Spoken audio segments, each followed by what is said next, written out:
परमात्मने नमः। बोलिए सद्गुरुदेव भगवान की जय।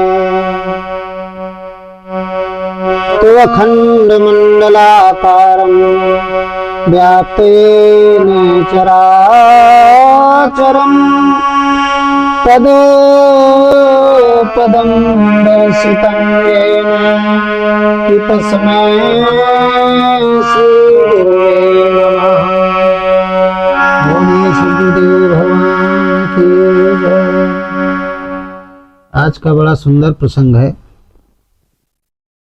किसी जिज्ञासु भक्त ने पूछा, ओम क्या है, जीवात्मा क्या है और मोक्ष क्या है। ओम क्या है, जीवात्मा क्या है, मोक्ष क्या है, ये प्रश्न पूछा। इनके बारे में बताएं। तो मैं श्रीमद् भगवद गीता के अध्याय 8 श्लोक 13 के अनुसार हम ओम की व्याख्या करेंगे। आप लोग सुने, अपने चित्त को ध्यान में लगा करके। भगवान कृष्ण से अर्जुन ने पूछा, तो सबसे पहले हम बताएंगे कि ओम किसे कहते हैं। ओम कहते हैं प्रणव को। प्रणव का काम क्या है? प्रणव का काम है जीवात्मा को, जो प्राणमय कोश में जीवात्मा रहती है, उस जीवात्मा को आनंदमय कोश में जो परमात्मा रहता है उससे मिलाने का काम करता है ओम। तो जीवात्मा को परमात्मा से या आत्मा से मिलाने का जो कार्य करता है, यानी प्राणमय कोश को आनंदमय कोश में मिलाने का जो कार्य करता है, उसको प्रणव कहते हैं। प्रणव किसी भगवान का नाम नहीं है, भगवान का स्वरूप नहीं है, एक परिचायक है। आप लोग अच्छे समझ ले, ये क्या है? एक परिचायक है, मिलाने का काम करता है। इसी में एक ये क्षमता है। प्रणव के अलावा और किसी का साथ करेंगे तो आप, ये जो आप शरीर नहीं, आप क्या है? जीवात्मा है। तो ये जीवात्मा परमात्मा से नहीं मिल सकती है, और कोई संसार में त्रिलोकी में इस जीवात्मा को परमात्मा से नहीं मिला सकता है। मिलाने का काम कौन करता है? प्रणव करता है। ओम क्या है? प्रणव है। इसी का हिंदी नाम क्या है? राम है। चाहे राम कहो चाहे ओम कहो, दोनों एक दूसरे के पर्यायवाची हैं। तो प्रणव का काम क्या है? प्राण को परमात्मा से मिलाना। प्राण को परमात्मा से मिलाने का जो कार्य करता है उसको कहते हैं प्रणव, और उसी को ओम कहते हैं, उसी को राम कहते हैं। ये परिचायक है, परिचय कराता है, मिलाने का काम करता है। तो ओम की परिभाषा अच्छे से आप समझ गए होंगे। और बिना ओम के, चूंकि ये मेन है, संस्कृत में इसको ओम कहते हैं और हिंदी में इसको राम कहते हैं। तो सारे मंत्र संस्कृत में बनाए गए जितने भी, इसीलिए सभी, ये किसी को मंत्र बनाना है तो उसके पहले प्रणव लगाना पड़ता है। प्रणव नहीं लगाएंगे तो मंत्र नहीं बनेगा। प्रणव लगा देंगे तो वो शब्द क्या हो जाता है? मंत्र बन जाता है। प्रणव लगाने से लगा देते हैं तो मंत्र बना लेते हैं लोग, लेकिन मंत्र 2.5 अक्षर का ही होता है। ये तो बने बनाए मंत्र है, प्रणव मंत्र है। नाम के जाप से महामंत्र भी हो जाता है, यानी राम मंत्र है। नाम के जाप से परावाणी क्षेत्र में राम या ओम पहुंच जाता है तो महामंत्र बन जाता है। महामंत्र जय जपत पुरारी अकाशी मुक्त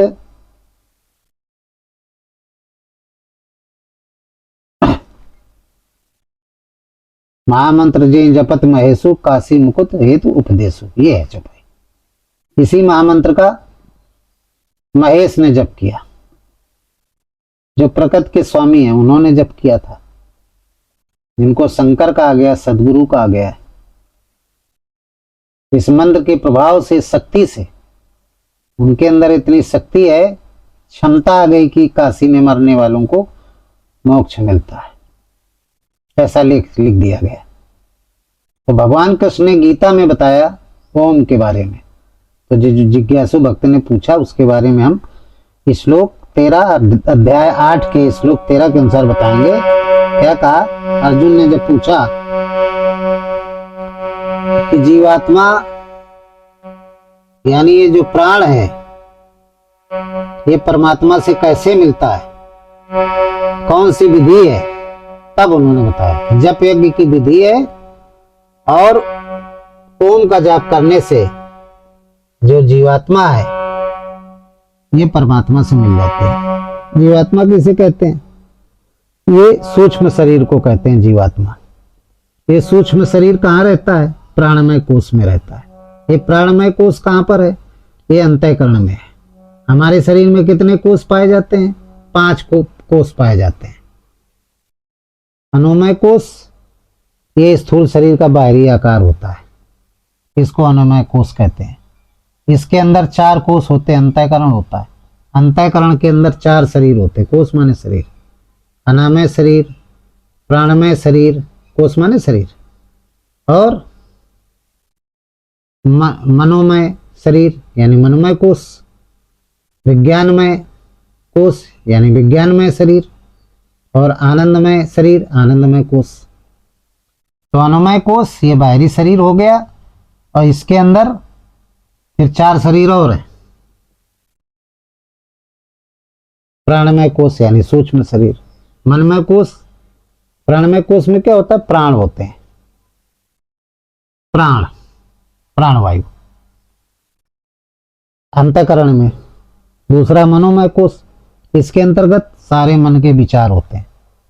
मन के ही तो विचार हैं, सारे संस्कार मन के अंदर, मनमय कोश के अंदर होते हैं। सारे संस्कार, अच्छाई बुराई, पाप पुण्य सब मनमय कोश में होते हैं। जीवात्मा जब जाती है शरीर छोड़ करके सूक्ष्म शरीर, इसी को जीवात्मा कहते हैं, सूक्ष्म शरीर को, तो मनमय कोश को ही लेके जाती है, ना आनंदमय को लेके जाती है और ना विज्ञानमय कोश को लेके जाती है, ना अनुमय कोश को लेके जाती है। ये सब यही सब नष्ट हो जाते हैं, केवल मनमय कोश जाता है, क्योंकि उसके अंदर अच्छे बुरे संस्कार होते हैं। इन संस्कारों की वजह से पाप पुण्य होते हैं, योनियां मिलती है, अलग अलग योनियां मिलती हैं। तो भगवान कृष्ण ने बताया अर्जुन को, क्या बताया कि अर्जुन तो ओम का जप कर, यदि शाश्वत शांति प्राप्त करना चाहता है तो। कहते हैं ओमेत्येकाक्षरं ब्रह्म अव्यवहारण्यस्मरण यः प्रयाति त्यजन्देहं सायाति परमागतिम्। ओमेत्येकाक्षरं ब्रह्म व्यवहारण्यस्मरण प्रयाति त्यजन्देहं सायाति परमागतिम्। हे अर्जुन, ओम ये अक्षय ब्रह्म का परिचायक है। जो अक्षय ब्रह्म है, इसका क्षय कभी नहीं होता, अविनाशी ब्रह्म का परिचायक है, पहुंचाने वाला है, वहां तक जीवात्मा को पहुंचाने वाला शब्द है। इसका तू जाप कर। अन्य किसी शब्द का जाप करेगा, अन्य किसी नाम का जप करेगा, तो तू वहां तक नहीं पहुंच पाएगा, यानी मोक्ष नहीं मिलेगा। तो इसी का ध्यान कर। ओम हिंदी में इसी को राम कहते हैं, चाहे राम कहो अर्जुन, चाहे ओम कहो, एक दूसरे के पर्यायवाची। तो इसी का जाप कर, प्रणव का जाप कर, गुरु के चरणों में ध्यान लगा, और गुरु द्वारा दिया गया जो नाम जप है प्रणव, राम या ओम, इसका तू जाप कर, भजन कर, स्मरण कर। तो ये ओम, ये प्रणव या राम आपको मोक्ष प्रदान कर देगा, शाश्वत शांति। तुम्हें शरणम गच्छ सर्वभावेन भारत, तत्प्रसादम परम शांति स्थानम प्रापस्यसि शाश्वतम। जब मोक्ष मिल जाएगी तो तुम्हें शाश्वत शांति मिल जाएगी, और कहीं से शाश्वत शांति नहीं मिलेगी। मन तुम्हारा दुखी रहेगा। उस हृदय स्थित परमात्मा जो ज्योतिर्स्वरूप है, आनंदमय कोष में रहता है, ज्योत्सामप तज्ज्योति स्तमसाचा परमुचते और ज्ञानम ज्ञेयम ज्ञान गम्यम हृदय सर्वस्व विष्टतम। वो परमात्मा आनंदमय कोष में आत्मा के रूप में रहता है, उसका नाम आत्मा है, क्योंकि अंतःकरण के अंदर आनंदमय कोष है, उसके अंदर वो चेतन बीज के रूप में रहता है, सहज प्रकाश स्वरूप रहता है। उसका तू जाप कर, सदगुरु का मेरी शरण में आ, मेरा ध्यान कर, यानी सदगुरु का ध्यान कर, गुरु के चरणों में प्रेम रखो और नाम जप करो प्रणव का, ओम या राम का, तो फिर तुझे शाश्वत शांति मिल जाएगी, यानी मोक्ष मिल जाएगा, तुझे मोक्ष प्रदान हो जाएगा। तो अर्जुन ने कहा, प्रभु मोक्ष क्या होता है? मोक्ष किसे कहते हैं? कौन सी बला है? क्या इसकी विशेषता है मोक्ष की? बोले, अर्जुन तुझे नहीं पता है। ये जो तुझे मानव का शरीर मिला है मोक्ष प्राप्त करने के लिए मिला है। ये महाभारत लड़ने के लिए नहीं मिला है, राजपाट करने के लिए नहीं मिला है। सभी प्राणियों को, अर्जुन कौन है? अनुराग रूपी अर्जुन है, अनुराग को अर्जुन कहते हैं। भगवान श्री कृष्ण क्या कहने लगे? तत्वदर्शी सदगुरु थे। गुरु और शिष्य को ज्ञान की ही बात बताता है। कौन से ज्ञान की बात? जीवात्मा का आत्मा से मिलन, योग की बात बताता है। योग किसे कहते हैं? योग माने होता है जोड़ना, जीवात्मा का परमात्मा से जोड़ना, इसको क्या कहते हैं? योग कहते हैं। तो जो सच्चा सदगुरु होगा वो संसार की बातें नहीं बताएगा कि ये चीज तुम्हें मिल जाए, वो चीज तुम्हें मिल जाए, गाड़ी बंगला, ये यदि ये सब चीजें बता रहा है तो फिर तत्वदर्शी सदगुरु नहीं है। यदि योग की बात बता रहा है, योग किसे कहते हैं? योग माने होता है मिलना, जोड़ना, जीवात्मा का परमात्मा से जुड़ना, मिल जाना, मोक्ष, इसी को मोक्ष कहते हैं। जन्म मृत्यु के चक्कर से मुक्त हो जाना, आनंदमय कोष में पहुंच जाना, जहां परमात्मा का निवास है, एक आपके अंदर है और एक ब्रह्मांड में। फिर न जन्म लेना पड़ेगा, और जब जन्म नहीं लेना पड़ेगा तो मृत्यु नहीं होगी, इसी को मोक्ष कहते हैं।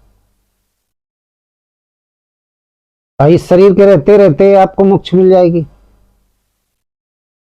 तो आप प्रधानमंत्री बन जाएंगे, ISPCS बन जाएंगे, तो स्वर्ग का सुख मिल जाएगा।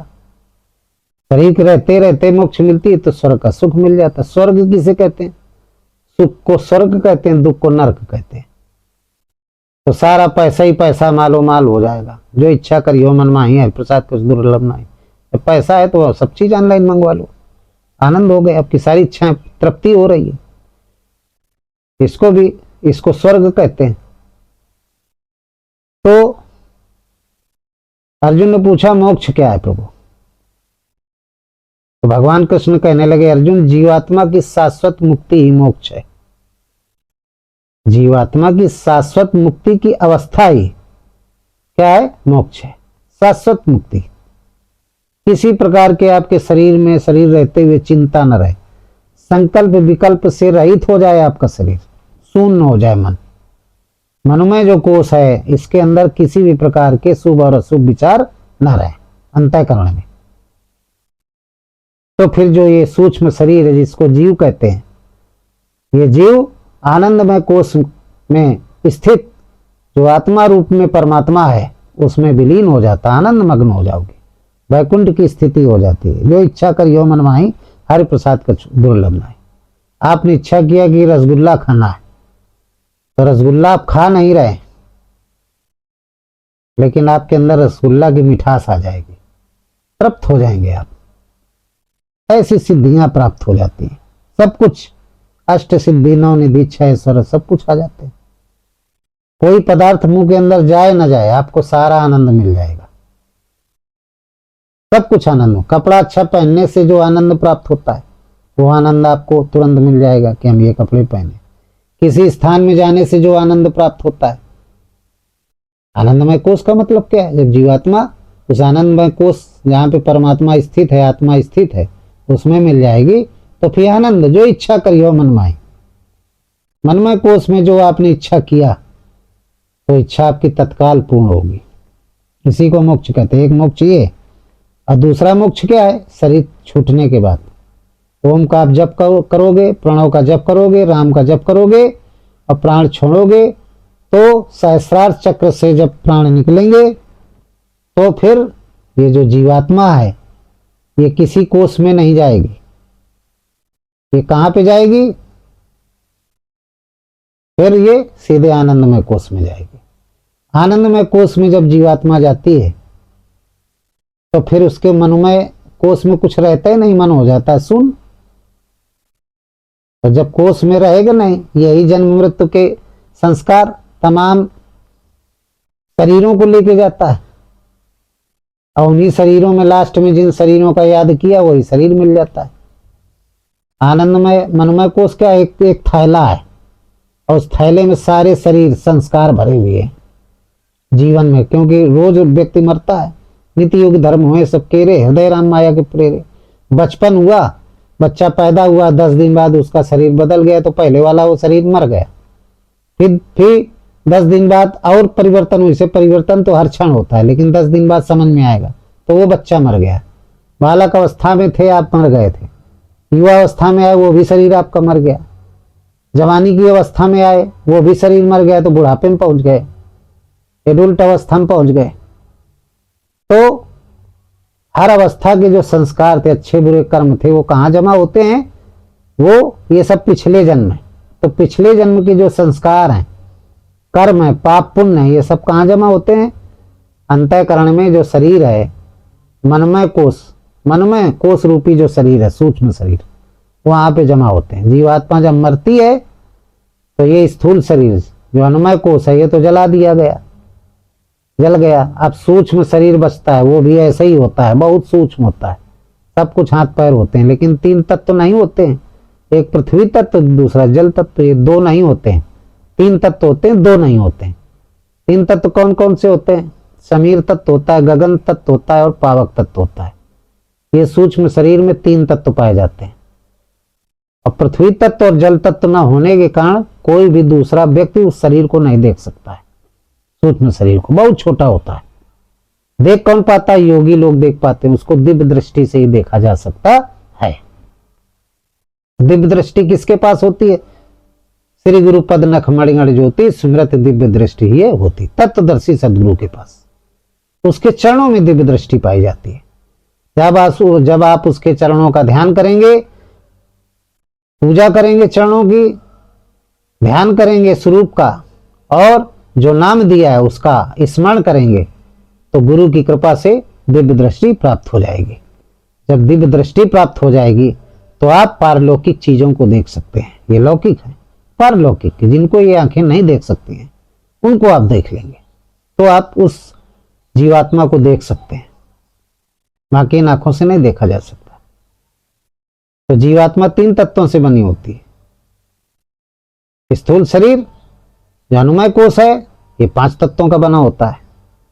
बाहरी आकार स्थूल शरीर का, इसके अंदर 4 शरीर और होते हैं। प्राणमय कोष, मनोमय कोष, विज्ञानमय कोष और आनंदमय कोष।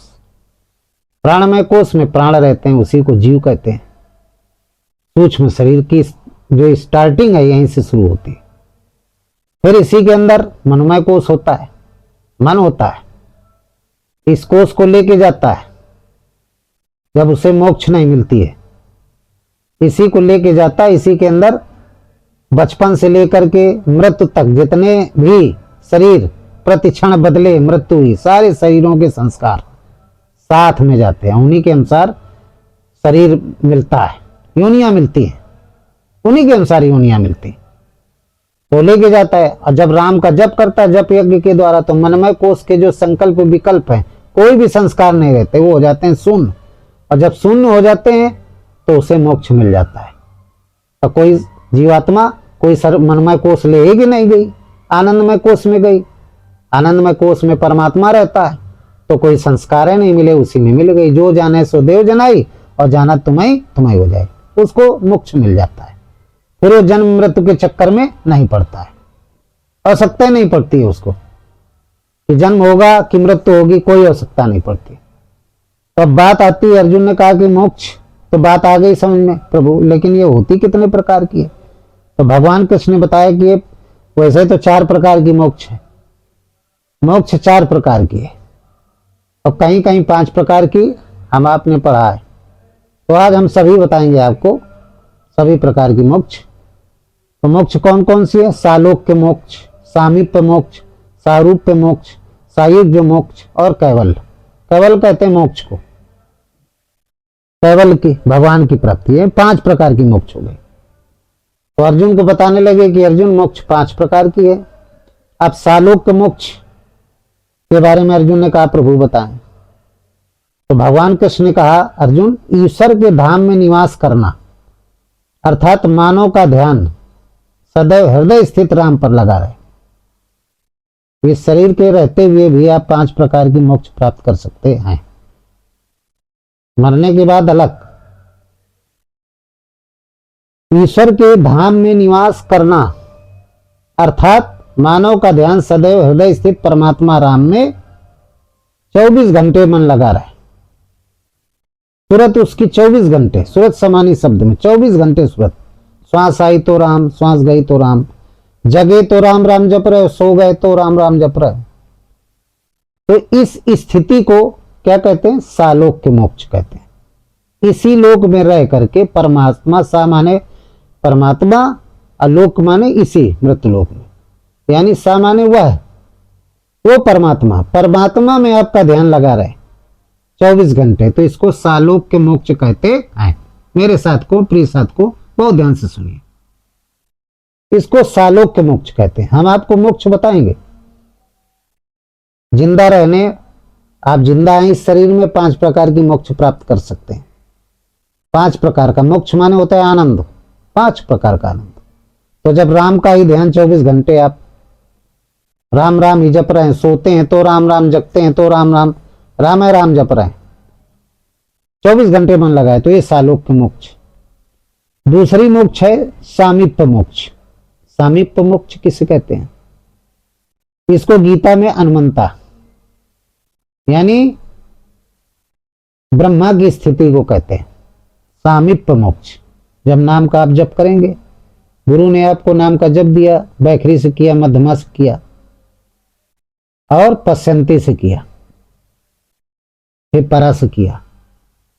तो सामीप्य मोक्ष का मतलब होता है जब ये आप पश्यंती से करेंगे, अचपा जाप करेंगे, रात दिन आप जब जाप करते रहेंगे, सालोक्य मोक्ष आपको प्राप्त हो गई, आपका मन टिक गया, बराबर राम राम राम, कुछ अच्छा नहीं लग रहा है, जाग रहे हैं तो राम राम, सो रहे हैं तो जाग राम राम, जगे तो फिर राम राम आप जगने कहने लगे, तो फिर दूसरी मोक्ष की दूसरी श्रेणी में आप पहुंच जाएंगे।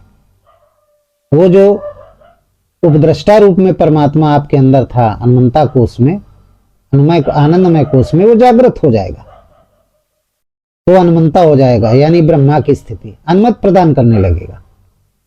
फिर आपको जरूरत नहीं पड़ेगी कि हम ये काम करें कि ये ना करें, भगवान खुद आपको बताएंगे कि ये काम करो और ये काम ना करो। वो अनंता की स्थिति। अनंता की स्थिति का मतलब क्या होता है? अनंता की स्थिति में ब्रह्मा की स्थिति हो जाती है, यानी सृष्टि की रचना शुरू हो जाती है। ब्रह्मा का काम क्या है? सृष्टि की रचना करना, यानी साधक परमात्मा के बहुत निकट पहुंच जाता है। सामीप्य मोक्ष का मतलब होता है समीप, समीप यानी परमात्मा के बहुत निकट पहुंच जाता है, बिल्कुल पास में पहुंच जाता है, जुड़ जाता है। परमात्मा ब्रह्मा के रूप में उसके अंतःकरण में सद्गुणों की उत्पत्ति करने लगता है।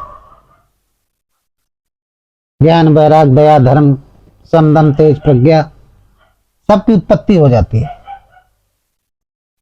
और उत्पत्ति करके करता क्या है? अज्ञान से मोक्ष की तरफ ले जाने का काम करने लगता है, तो सद्गुण उत्पन्न हो जाते हैं। तो इसको कहते हैं सामीप्य मोक्ष। अब जब ब्रह्मा की स्थिति मिल गई, सद्गुण आपके उत्पन्न होने लगे, ब्रह्मा का काम क्या है? सृष्टि की उत्पत्ति करना, तो सद्गुण उत्पन्न हो गए। अब सद्गुण उत्पन्न हो गए तो रख रखाव भी चाहिए, तो फिर तीसरी मोक्ष है सारूप्य मोक्ष, यानी सारूप। सारूप का मतलब क्या होता है? ईश्वर के समान रूप या स्वरूप प्राप्त कर लेना। इसका मतलब क्या हुआ? इसका मतलब हुआ ईश्वर के अनुसार काम करने लगना। ब्रह्मा द्वारा जो उत्पन्न की गई सृष्टि है उसकी रक्षा करना, ये किसका काम है? रक्षा करने का काम। ब्रह्मा की सृष्टि की रक्षा करने का काम विष्णु का काम है। तो फिर सारूप्य मोक्ष का मतलब होता है कि विष्णु की स्थिति प्राप्त कर लेना। विष्णु का काम क्या करते हैं? जो सद्गुण है आपके अंदर, उन सद्गुणों की रक्षा करते हैं कि आप बहिर्मुखी ना हो पाए। आपकी इंद्रियां अंतर्मुखी हो गई तो अंतर्मुखी रहे, लगी रहे, भगवान के चरणों में मन आपका लगा रहे। योगक्षेम करने लगते हैं, रक्षा करने लगते हैं, बताने लगते हैं क्या सही करना है, क्या गलत करना है, अच्छा बुरा सब भगवान बताने लगते हैं। फिर आप अपने मन से कुछ नहीं कर सकते। ब्रह्मा की स्थिति में तो आप करते रहे, सद्गुण उत्पन्न हो गए, उसके पहले करते रहे, लेकिन जब विष्णु की स्थिति हो गई तो फिर साधक कुछ नहीं कर पाता अपने मन से। फिर भगवान ये सब कराते हैं। राम कीन चाहे सोई होई और करे अन्यथा अस नहीं होई। रामचरितमानस में कहा गया, गोस्वामी जी ने कहा राम कीन चाहे सोई होई। जो राम चाहेंगे, जो परमात्मा चाहेगा वही आप कर पाएंगे, बाकी कुछ आप कर ही नहीं पाएंगे। तो आपसे पाप होगा ही नहीं, पुण्य ही पुण्य होगा, पाप की स्थिति खत्म, पाप होगा ही नहीं होगा, करे अन्यथा अस नहीं होई, और कुछ होगा ही नहीं। जो भगवान चाहेंगे वही होगा। साधक अपने मन से कुछ नहीं कर पाता है, भगवान उसका योगक्षेम कहते हैं, इसी को योगक्षेम कहते हैं, ये विष्णु की स्थिति में। और जो भी आप अच्छे काम करेंगे उससे जो पुण्य मिलेगा भगवान उसको ग्रहण करेंगे। भर्ता भोक्ता भोग करेंगे। भर्ता मतलब भरण पोषण, विष्णु की स्थिति, भोक्ता ग्रहण किया। और जब आपके पुण्य कर्मों को ग्रहण किया तो उसके बदले में क्या देते हैं विष्णु? शंकर की स्थिति प्रदान कर देते हैं। तो सारूप्य मोक्ष के बाद कौन सी मोक्ष आ जाती है? सायुज्य मोक्ष आ जाती है। ये शंकर की स्थिति वो विष्णु। सारूप्य मोक्ष यानी विष्णु जो सारूप्य रूप में थे वो शंकर की स्थिति साधक को प्रदान कर देते हैं। जब शंकर की स्थिति मिल जाती है तो शंकर का काम क्या है? शंकर का काम है संहार करना। तो अंतःकरण में जो संकल्प विकल्प थे, काम क्रोध मद लोभ ईर्षा द्वेष, इन सब का होने लगता है संहार। महेश की स्थिति वाला साधक हो जाता है तो उसके अंदर संकल्प विकल्प सबका संहार हो जाता है। और जब संहार हो जाएगा तो फिर उसका मन क्या हो जाएगा? शून्य हो जाएगा। संत कवि ने कहा शून्य सहज मन सुमिरते प्रकट भई एक जोत, और तास पुरुष की मैं बलिहारी निरालंब जो होत। जब संकल्प विकल्प से रहित हो जाता है मन, गोस्वामी तुलसीदास जी ने कहा निर्मल मन जन सो मोहि पावा, अमोहि कपट छल छिद्र न पावा। मनोमय कोष के अंदर कोई भी संकल्प विकल्प नहीं रह जाते, कोई पाप पुण्य नहीं रह जाते। तो जो जीवात्मा है वो कहां फिर अपने साथ क्या ले जाती है? मनोमय कोष को लेके जाती है। जब संकल्प विकल्प होते हैं, जब वो नहीं रह गए तो जीवात्मा सीधे कुछ नहीं लेके गई, तो जन्म मरण के चक्कर से दूर हो गई, आनंदमय कोष में पहुंच गई जहां पे परमात्मा का निवास है, वहां पहुंच गई। तीनों गुणों से अतीत वो पुरुष क्या हो जाता है? साधक तीनों गुणों से अतीत हो जाता है। काम क्रोध मद लोभ ये सब तीनों गुण मनोमय कोष में होते हैं, तो प्रकृति से परे हो जाता है। नैसुर की स्थिति से आगे बढ़ गया, शंकर उसको आगे बढ़ा देते हैं, तब वो जीवात्मा आत्मा में विलीन हो जाती है, आनंदमय कोष में पहुंच जाती है। और जब तक वो बैग होता है, अटैची रहती है मनोमय कोष की, तब तक आनंदमय कोष में जीवात्मा नहीं जा पाती। 84 में लिए अटैची घूमती रहती है, लिए अटैची घूमती रहती है। उस अटैची में जाने कितने शरीर भरे हुए, संस्कार भरे हुए हैं। इन्हीं पूर्व जन्म के जो शरीर हैं, शरीरों के संस्कार हैं जिनसे शरीर प्राप्त होते हैं, पाप पुण्य सब भरे हुए। वो अटैची लिए पाप पुण्य संस्कारों से भरी अटैची ली हुई है जीवात्मा, वो भटकती रहती 84 में। जन्म लेगी मृत्यु होगी, जन्म लेगी मृत्यु होगी। मनमय कोष रूपी अटैची को विज्ञानमय कोष रह जाता है, वहीं पे जल जाता है शरीर के साथ, स्थूलमय शरीर के साथ। अन्नमय कोष भी जल जाता है। आनंदमय कोष तो शरीर नष्ट हुआ स्थूल, तो आनंदमय कोश जिसमें वो सहज स्वरूप प्रकाश स्वरूप परमात्मा है वो अपने विराट रूप में फिर मिल गया। कोई मतलब नहीं। जैसे समुद्र के ऊपर आप लोटा में जल भर के रख दे, तैर रहा है लोटा, उसमें जल भरा हुआ है, और लोटा अचानक नष्ट हो जाए तो जल जल में विलीन हो गया। इसी तरीके से इसके अंदर जो ये पूरा संसार क्या है, ब्रह्मांड, ये उस परमात्मा का शरीर है, ये समुद्र है। और इसमें ये शरीर क्या, एक लोटा, इसके अंदर वो जल भरा हुआ है, वो समुद्र, वो शायद प्रकाश रूप परमात्मा एक लोटे के अंदर ये लोटा है। और जब ये नष्ट हो गया तो वो फिर उसी में मिल गया, परमात्मा परमात्मा में मिल गया फिर उसी में। तो जीवात्मा जब मनमय कोष रूपी अटैची लेके नहीं जाती है तब उसे क्या मिलता है, कैवल्य मिलता है उसको। पांचवा कोष है कैवल्य, वो पांचवी मोक्ष कौन सी, कैवल्य। जब अटैची नहीं रहेगी तो तीनों गुण नहीं रहेंगे। तीनों गुण क्या करते हैं, जीवात्मा को अष्टधा मूल प्रकृति से बांधते हैं। क्षिति जल पावक गगन शरीर और मन बुद्धि और अहंकार, ये 8 से वो जीवात्मा को बांध देती है।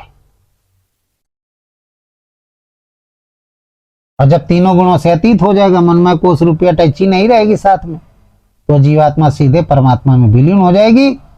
और जब विलीन हो जाएगी तो फिर दो स्थिति में, एक मरने के बाद विलीन हो गई तो फिर उसे जन्म मृत्यु के चक्कर में नहीं पड़ना पड़ता, तो उसे कैवल्य मोक्ष कहते हैं। कौन सी में मोक्ष कहते हैं, कैवल्य मोक्ष कहते हैं। और इसी शरीर के रहते हुए उसने यदि ये स्थिति प्राप्त कर ली तो साकार परमात्मा हो गया, उसको भी कैवल्य मोक्ष कहते हैं। ज्योत्सामप्त ज्योतिस्तमसा च परमुच्यते ज्ञानम ज्ञान ज्ञान गम्यम हृदय सर्वस्वस्तम विष्टतम। वो परमात्मा जो ज्योतिर्स्वरूप है, उसमें वो समा जाता है। उपद्रष्टा चानुमंता भरता भोक्ता महेश्वरा। और फिर महेश की स्थिति के ऊपर उठ गया तो परमात्मा चाप युक्त देहस्मिन पुरुषा परा, तो देहधारी पुरुष क्या हो जाता है, परमात्मा हो जाता है। वो कैवल्य की प्राप्ति कर लेता है। जैसे श्री राम जी, श्री कृष्ण जी, शंकर जी, इनको भी कैवल्य की प्राप्ति हो गई थी। स्थिति का नाम है, इसी को कैलाश कहते हैं। शंकर कहाँ रहते हैं, शमशान में। और जब तपस्या करके कैवल्य प्राप्त कर लेते हैं तो कहाँ हो जाते हैं, शिव बन जाते हैं। तो कहाँ रहते हैं, कैलाश में। तो शंकर को पहले शमशान, शंकर का स्थान कहाँ होता है, शमशान में होता है। शमशान का मतलब जब संकल्प विकल्प से रहित हो जाता है मनमय कोष, तो ये हो जाता है अंतःकरण शमशान। तब वही शंकर साधक शिव बन जाता है, साकार परमात्मा बन जाता है।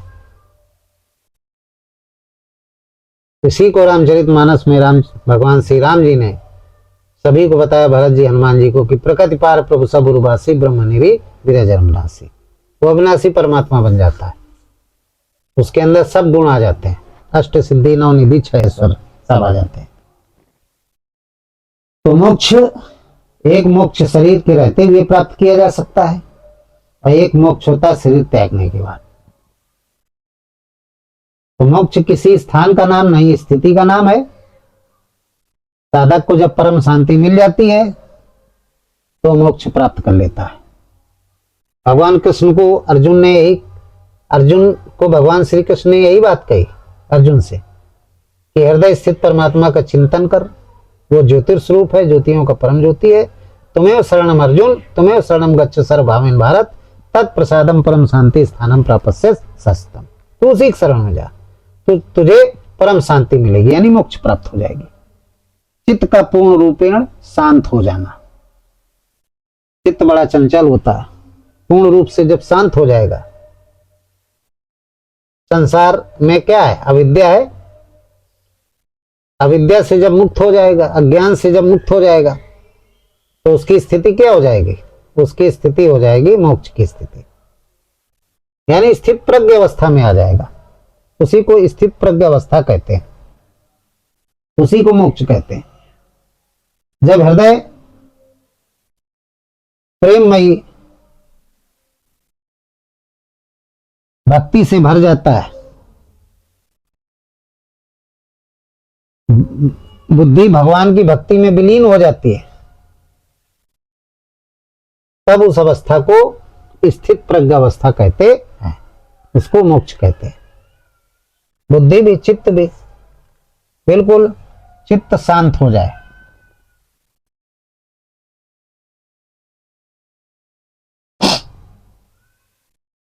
इसी श्लोक में गीता में उपद्रष्टा च हनुमंता भर्ता भोक्ता महेश्वरा परमात्मेति चाप्युक्ति देयस्मिन् पुरुषा परा, ये गीता के इस श्लोक में 5 प्रकार की मुक्तियों के बारे में, मोक्ष के बारे में बताया गया है। वो हमने आपको बताया कि इस तरीके से कैवल्य की प्राप्ति हो जाती है। तो मोक्ष प्राप्त करने के लिए, परम शांति प्राप्त करने के लिए कर्म योग, ज्ञान योग, भक्ति योग, स्थित प्रज्ञ अवस्था वाला पुरुष होना आवश्यक है, बनना आवश्यक है। कर्म योग जरूरी है, ज्ञान योग जरूरी है, भक्ति योग जरूरी है, और स्थित प्रज्ञ की स्थिति प्राप्त करना भी आवश्यक है साधक के लिए, तभी उसको परम शांति मिलेगी। अर्जुन ने पूछा कि प्रभु स्थित प्रज्ञ पुरुष ये कौन सा पुरुष होता है भगवान कृष्ण से? तब उन्होंने बताया कि स्थित प्रज्ञ पुरुष के बारे में बताया।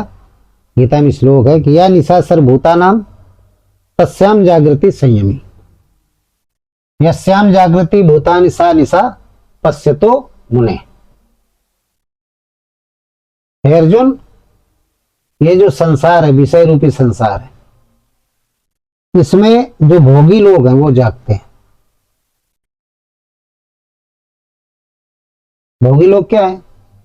या निशा सर्वभूतानां तस्याम जागृति संयमी, इस संसार रूपी रात्रि में भोगी लोग जागते हैं और योगी लोग क्या करते हैं? सोते हैं। भोगियों के लिए संसार दिन के समान है। जागने सोने का मतलब क्या होता है?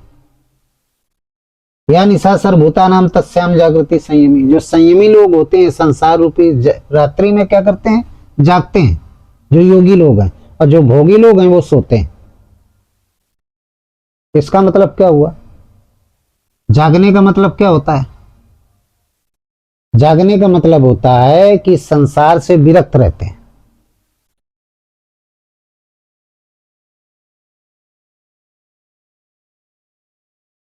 जाने तब ही जीव जग जागा और सब तज विषय विराग,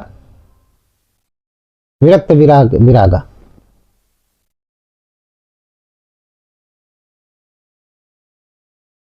जब सब तजी विषय विराग विराग। जागता कौन है? जो भगवान के चरणों में दिन रात राम राम जपता रहता है, संसार के कार्यों में मन को न लगा करके भगवान के चरणों में राम नाम का जप करता है, वो इस संसार सागर में जागता है। और जो विषय वासना में लगा है, मकान बनवा लें, खेती घर द्वार बनवा लें, इन्हीं में लड़के की शादी कर लें, इनमें लगा हुआ है, वो सोता है। उसके लिए वो रात्रि के समान है, और योगी के लिए वो दिन के समान है। तो जो संयमी लोग हैं वो जागते हैं, जो भोगी लोग हैं वो सोते हैं।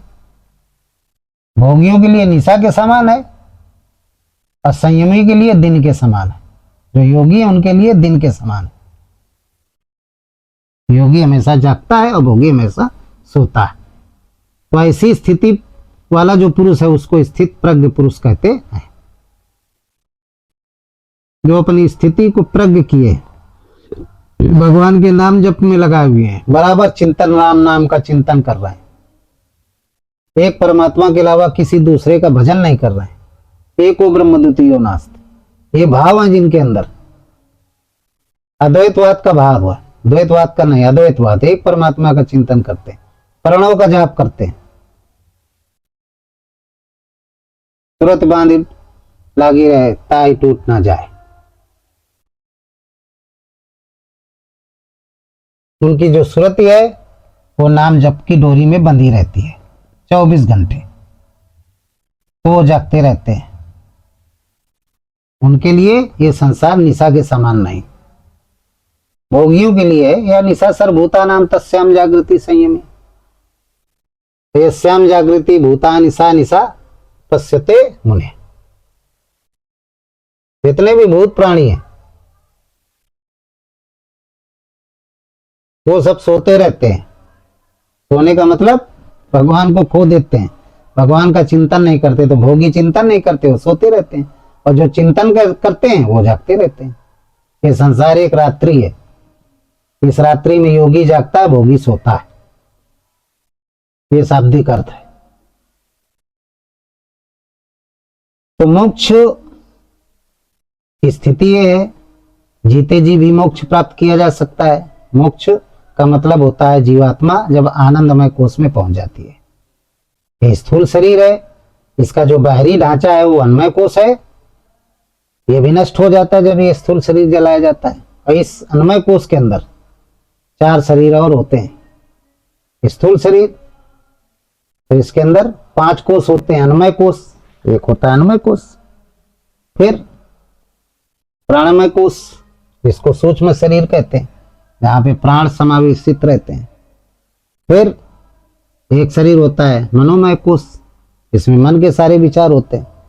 फिर विज्ञानमय कोष, वहां सारे ज्ञान विज्ञान आपका समाहित रहता है। फिर आनंदमय कोष 5वां, वहां पे परमात्मा का वास होता है।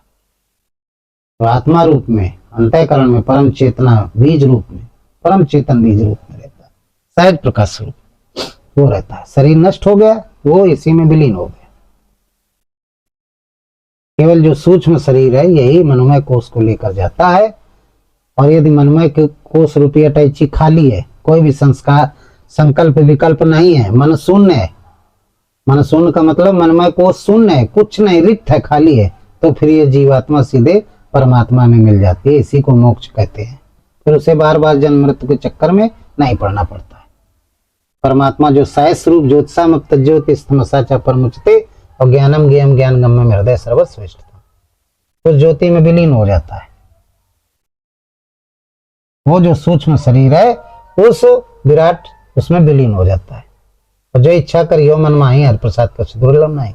इच्छा किया तो खाने की जरूरत नहीं पड़ती, चूंकि शरीर होता नहीं, भाई पृथ्वी तत्व होता नहीं तो शरीर रहता नहीं, तो खाएगा कैसे। लेकिन आनंद पूरा मिलता है। जैसे परमात्मा बिन पद चले सुने, बिन काना कर, बिन काज करे, बिन नाना, आनंद रही सकल रस भोगी, बिन वाणी वक्ता बड़ जोगी। सारे रसों का भोग करता है लेकिन मुख नहीं है उसके, करता है। ऐसे ये जो जीव है ये भी परमात्मा में मिल जाता है। तो पृथ्वी तत्व और जल तत्व न होने के कारण आकार नहीं होता है, वायु तत्व होता है, अग्नि तत्व होता है और आकाश तत्व होता है। तो आकार नहीं होता, लेकिन बिन वाणी वक्ता बड़ जोगी, सब कुछ बोल सकता है, आनंद रही सकल रस भोगी। बिना मुख नहीं है फिर भी सब कुछ खा सकता है, सारे रसों का आनंद ले सकता है। जो इच्छा करियो मन माही हरि प्रसाद कर दुर्लभ नहीं। अष्ट सिद्धि नव निधि 6 ऐश्वर्य सब आ जाते हैं उस जीव के अंदर। वो परमात्मा स्वरूप है। क्योंकि मोक्ष प्राप्त हो गया है, वो बार बार इस चक्कर में नहीं उसको कि फिर शरीर माँ के गर्भ में आए, 9 महीने उल्टा टंगे रहें, अनेकों प्रकार के कष्ट सहें, फिर जन्म हो, फिर ग्रह कारज नाना जंजाला, दुनिया भरे के तमाम रोग, दुनिया भरे की परेशानी, संकटों में जीवन जाता है, बड़ा कष्टमय जीवन रहता है मनुष्य का। तो उसको वो असली चीज प्राप्त कर लेता है। क्योंकि मनुष्य का शरीर क्या है, मोक्ष का द्वार है।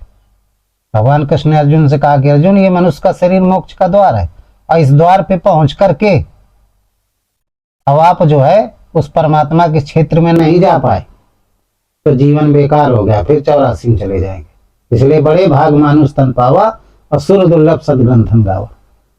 हम ही नहीं कह रहे हैं, अनादिकाल से जितने भी ग्रंथ हैं भगवान कृष्ण ने कहा, सबने कहा है, सब में लिखा हुआ है कि मनुष्य शरीर क्या है, ये साधन है। इसकी विशेषता क्या है, ये साधन है, मोक्ष का द्वार है।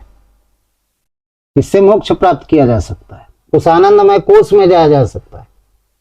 ये जो अटैची है इससे मुक्ति मिल सकती है। मनमय कोष रूपी जो अटैची है इसमें पाप पुण्य भरे हुए हैं अनेकों जन्मों के। जब से जन्म लिया मनुष्य शरीर में शिशु रूप में आए, इसके बाद प्रतिदिन प्रति क्षण नित्य युग धर्म वह सब कह रहे हृदय राम माया के प्रेम। प्रतिदिन शरीर छूटते हैं, मरता है, जन्म लेता है, मरता है, जन्म लेता है। हजारों लाखों शरीर हर सेकंड में शरीर बदलता है, हर माइक्रो सेकंड में शरीर बदल मरता है, फिर जिंदा होता है, दूसरा शरीर प्राप्त करता है। हम आपके सामने बोल रहे हैं, जाने इतनी देर में जो सत्संग चल रहा है, हर माइक्रो सेकंड में ये शरीर मरा है और फिर नया शरीर प्राप्त हुआ है। तो जाने कितने संस्कार इकट्ठा हो गए। कहाँ पे इकट्ठा होते हैं?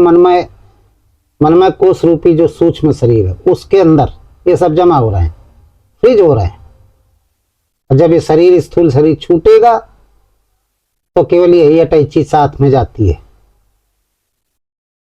और मरते समय जो विचार आ गए मन में जीवात्मा के, वही शरीर धारण करना पड़ता है, वही शरीर धारण करना पड़ेगा। और उस शरीर को धारण करके जितने पाप पुण्य सब झेलना पड़ेगा, सब भोगना पड़ेगा, सब कुछ भोगना पड़ेगा। जितने पाप पुण्य कमाए उतने शरीर सभी अटैची में भरे हुए, उतने बार जन्म लेना पड़ेगा, उतने बार मरना पड़ेगा। क्योंकि जो अमूल्य साधन मिला था, कन्वेंस मिला था मानव शरीर, वो तो हमने गवा दिया। अब पाप पुण्य की अटैची अच्छे बुरे सब भर गए इसमें। संस्कार, एक एक संस्कार, एक एक शरीर होता है, एक एक विचार, एक एक शरीर होता है। संस्कार माने विचार, तो सब अटैची में भर गए। अब समझ लो उतने बार जन्म लेना पड़ेगा। इसलिए मेरे प्रिय शिष्यों, नाम निरूपण नाम यतन से सो प्रकट जिमोल रतन से नाम का जप करो। जो बताया हमने, नाम का वो प्रणव का जप करो, ओम या राम का जप करो, अपना ध्यान केंद्रित रखो, अपने मनमय कोष में संसार के इन विचारों को मत भरो, राम नाम विचार भरो। राम नाम विचार भरोगे तो जो आपकी ये जीवात्मा है, आप शरीर नहीं, आप क्या है? जीवात्मा है, आप जीव है, आप शरीर नहीं है। इस शरीर के चक्कर में ज्यादा ना पड़े, आप जीवात्मा है। आपका उद्देश्य क्या है शरीर प्राप्त करने का? साधन धाम मोक्ष कर द्वारा पाए न जय सर्प पर लोक सवारा, और बड़े भाग मानुष तन पावा, सुर दुर्लभ सदग्रंथन गावा। केवल इसी शरीर से मोक्ष को प्राप्त किया जा सकता है, भगवान को प्राप्त किया जा सकता है। देवताओं के जो शरीर है वो 3 तत्वों के बने, ना पृथ्वी तत्व है उनके शरीर में, ना जल तत्व है, केवल 3 तत्व है। इन आंखों से इसीलिए उनको हम देख नहीं सकते, 3 तत्व वाले को हम नहीं देख सकते। इन आंखों से नहीं मनुष्य देख सकता है। तो मनुष्य के अलावा ये भूत प्राणी जितने भी हैं, इनके अलावा ये सब 5 तत्व के बने, चाहे कीड़ा मकोड़ा हो, चाहे पशु पक्षी हो, चाहे मनुष्य हो, सब 5 तत्व के बने। तो 5 तत्व वाले को तो आप देख सकते हैं, लेकिन जो 3 तत्व के हैं उनको कोई नहीं देख सकता। उनको दिव्य दृष्टि से ही देखा जा सकता है, और वो सबको प्राप्त नहीं होती। उसको प्राप्त करने के लिए तत्वदर्शी सदगुरु की शरण में जाए, उससे दीक्षा लें, उससे यत्न पूछे नाम जप का, फिर कर्म करें, तब दिव्य दृष्टि, गुरु के प्रति समर्पित रहें, गुरु के सुख दुख में शामिल रहें, दीक्षा लें, उनके कुछ नियम है उनका पालन करें, तब कहीं दिव्य दृष्टि प्राप्त होगी। खाली राम नाम जपने से दिव्य दृष्टि और भगवान की प्राप्ति नहीं मिल जाएगी, उसके नियम है। संसार में मन लगा हुआ है, आप समर्पित नहीं गुरु के प्रति, गुरु के प्रति समर्पित नहीं, कोई मतलब नहीं। राम नाम तोता रटंत हो गया। तो गुरु के प्रति समर्पित हो जाएं, दूर है मानसिक पूजा करें, पूर्ण भाव से मन में संतोष रखें, राम नाम का जप करें। तो मनमय कोष में संसार के विचार, पाप पुण्य संस्कार, ये जो शरीर इकट्ठा होते हैं अटैची में, वो नहीं इकट्ठा होंगे। तो जीवात्मा जब ये शरीर छोड़ेगी, तो जब अटैची साथ नहीं रहेगी, केवल वही शरीर जाता है, सूक्ष्म शरीर के साथ केवल मनमय कोष रूपी शरीर जाता है। ना आनंदमय जाता है, ना विज्ञानमय जाता है, ना और ना अन्नमय जाता है, ना स्थूल शरीर वाला, ये सब यही रह जाते हैं।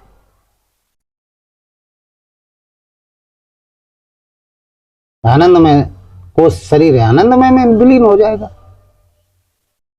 विज्ञानमय नष्ट हो गया, प्रकृति में विलीन हो गया। स्थूल शरीर खंड खंड हो गया, पानी अलग हो गया, पानी तत्व, वायु तत्व अलग, अग्नि तत्व अलग, आकाश तत्व अलग, पृथ्वी तत्व अलग, ये खंड खंड हो गया। अखंड केवल होता है आनंदमय कोश में, जो आत्मा है जिसको परमात्मा कहते हैं। उसमें जब जीवात्मा मिल जाती है, मनमय कोश के अंदर यदि संस्कार नहीं है तो उसमें मिल जाएगी, उसी को मोक्ष कहते हैं। तो जीते जी शरीर में मोक्ष प्राप्त करना है तो आप भजन करें, मन को सुन कर लीजिए। सुन सहज मन सुमिरते प्रकट भई एक जोत, संत कबीर ने कहा। तास पुरुष की मैं बलिहारी निरालंब जोत। आप साकार परमात्मा हो जाएंगे। श्री राम, श्री कृष्ण, गौतम बुद्ध, महावीर स्वामी और जितने भी अवतार हुए हैं, जितने भी अवतार, शंकर, ब्रह्मा, विष्णु महेश, इस स्थिति के हो जाएंगे। तो जो चाहेंगे वो प्राप्त हो जाएगा।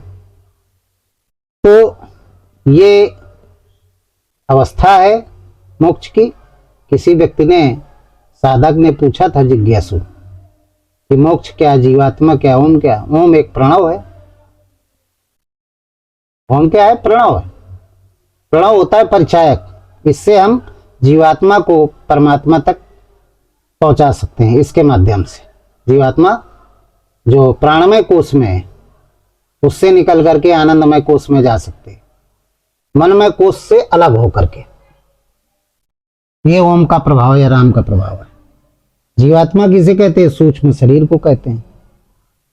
प्राणमय कोश के अंदर उसका वास होता है। ऐसा ही शरीर होता है, लेकिन तत्व तीन होते हैं। पृथ्वी तत्व, जल तत्व नहीं होता। अग्नि तत्व, वरुण, अग्नि तत्व, वायु तत्व और आकाश तत्व, तीन तत्व होते हैं जीव के अंदर। जीवात्मा, ये जीवात्मा है।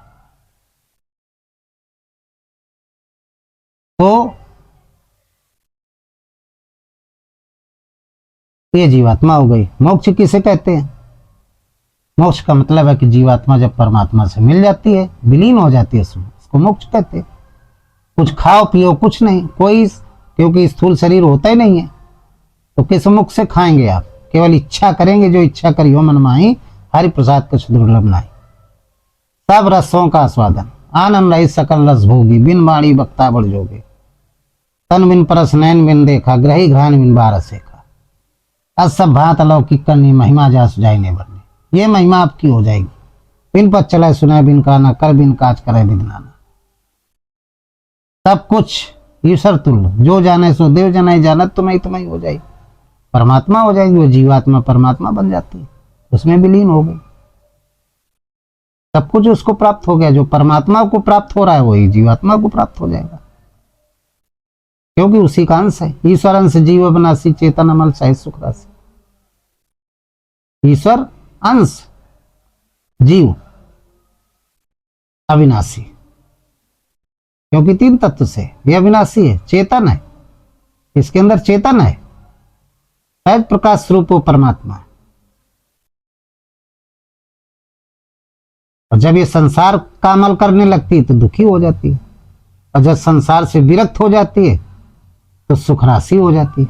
चेतन जब चेतन से संयुक्त हो जाती है तो सुख राशि हो जाती है, चेतन को अमल कर लेती है। और जब संसार को अमल कर लेती है तो यही दुखी हो जाती है, ये नरक में चली जाती है। और जब चेतन को अमल कर लेगी तो ये मोक्ष प्राप्त कर लेगी। अष्टधा मूल प्रकृति में नहीं बढ़ती है, नहीं बंधती है। फिर तो आप लोगों की बात समझ में आ गई होगी। किसी साधक ने बताया था मोक्ष किसे कहते हैं। हमने बताया सभी प्रकार के मोक्षों के बारे में, जीवात्मा के बारे में बताया और ओम के बारे में बताया। ओम प्रणव है, ओम कहो या हिंदी में राम कहो, दोनों बातें कही। इन्हीं का जाप करना चाहिए।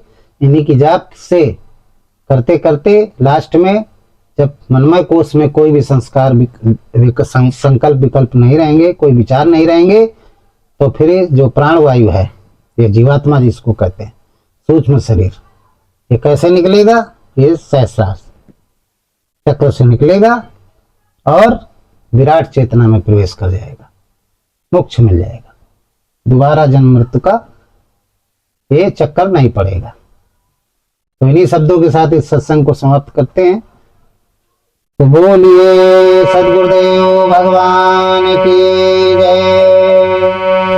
सर्वे भवन्तु सुखिनः, सर्वे सन्तु निरामया, सर्वे भद्राणी पश्यन्ति मां कश्चित् दुःखो भाग् भवेत्।